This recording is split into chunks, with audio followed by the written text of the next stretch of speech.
In the last episode, Abdul Muttalib had 10 children and he decided to sacrifice with one of them, and the chosen one was Abdullah. But a priestess saved him by suggesting Abdul Muttalib to exchange Abdullah with his camels. And at the same period of time, an arrogant king named Abraha was greedy to have the throne of Yemen. So he was engaged in a battle with another king named Ariat, but he won by cheating and seized an invincible army. So now he's coming to destroy Mecca. So what will Abdul Muttalib do?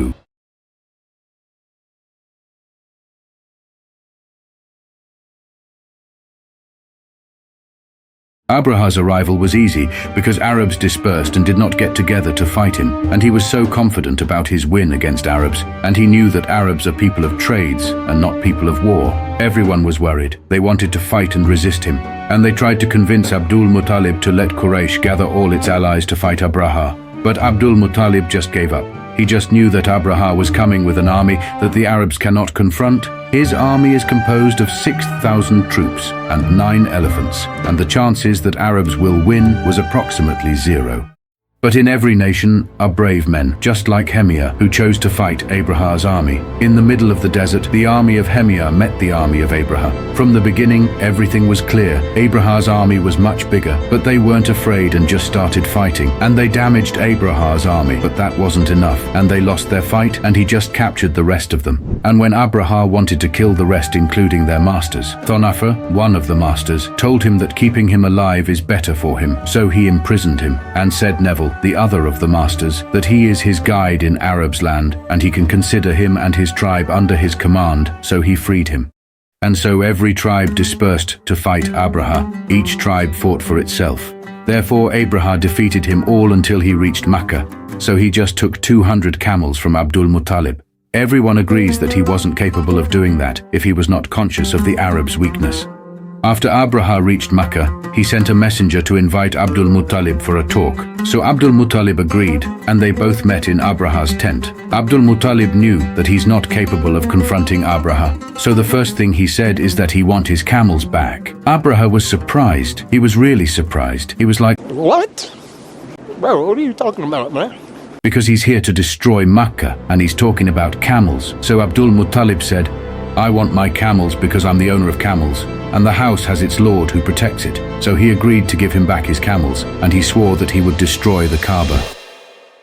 And while they were in Mahsha Valley between Muzdalifah and Mina, Neville, son of Habib, came to the elephant when he was directed towards Mecca, and he stood next to him and whispered in his ear, "Set down or turn back from where you came. You are in the sacred country of God." Once he left his ear, the elephant sat down, and he refused to go to Kaaba. And whenever they directed him to the south or the north, he got up and jogged. While they remained as such, God sent against them birds in flocks, striking them with stones of hard clay. Each bird was carrying 3 stones, 1 in its beak and 2 stones in the legs. Whenever it struck someone, it tore his member off, and they ran and rushed over each other. As for Abraha, he lost his fingertips. Say he could not reach Sana, and his chest was cracked from his heart and then perished. And Allah revealed Surah Al-Fil, where he said, "In the name of Allah, the entirely merciful, the especially merciful.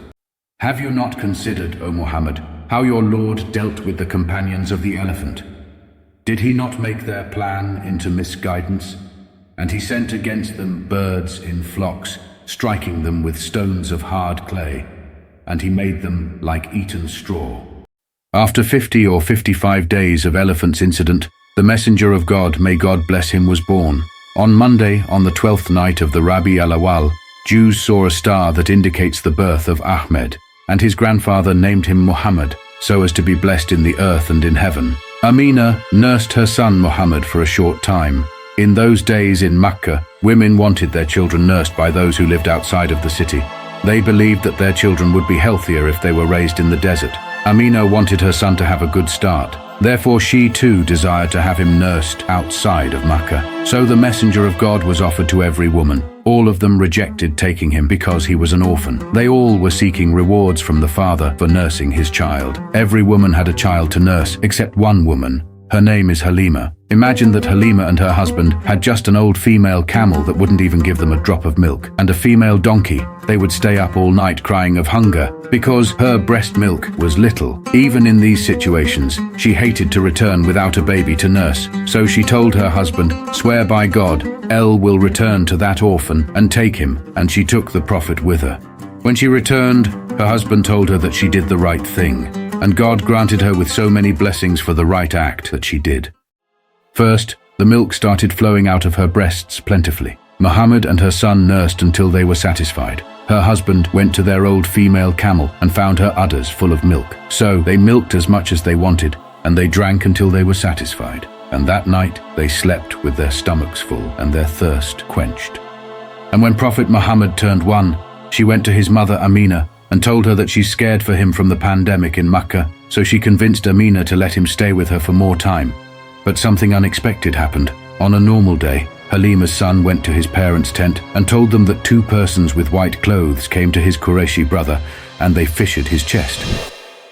Halima and her husband were shocked and they jogged to Muhammad, and he told them the same thing that their son told them. And he also said that they took something he doesn't know what it is. In consequence, her husband was worried that the prophet had an infection and told his wife to take him back to his family. And when she wanted to return him at the age of 4, Amina was a little bit suspicious because Halima was so keen to keep him, and now she wanted to take him back. So Halima decided to tell her what happened while she was scared and panicked. So they agreed to return him back to Mecca to stay with his mother.